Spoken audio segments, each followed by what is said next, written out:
এবার রিমান্ডে চাঞ্চল্যকর তথ্য দিলেন সালমান এফ রহমান। রাজধানীর নিউ মার্কেট থানায় দায়ের হওয়া হকার শাহজাহান আলী হত্যা মামলায় মঙ্গলবার গ্রেফতার করা হয় সালমান এফ রহমানকে। বুধবার তাকে আদালতে হাজির করে 10 দিনের রিমান্ডে নেয় পুলিশ। গোয়েন্দা পুলিশের একটি সূত্র জানিয়েছে, সালমান এফ রহমান মানসিক ট্রমার মধ্যে রয়েছেন। তিনি বিশ্বাসই করতে চাচ্ছেন না যে এত তাড়াতাড়ি আওয়ামী লীগ সরকারের পতন হবে।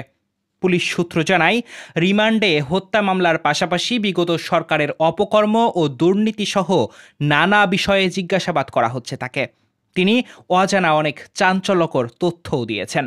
রিমান্ডের প্রথম দিনের জিজ্ঞাসাবাদে দেশে অনাকাঙ্ক্ষিত পরিস্থিতি তৈরি করার জন্য সাবেক স্বরাষ্ট্রমন্ত্রী আসাদুজ্জামান খান কামাল ও আওয়ামী লীগের সাধারণ সম্পাদক ওবায়দুল কাদেরকে দোষারোপ করেছেন তিনি। আপনাদের অনিয়ম, দুর্নীতি ও লুটপাটের কারণেই দেশের এই অবস্থা।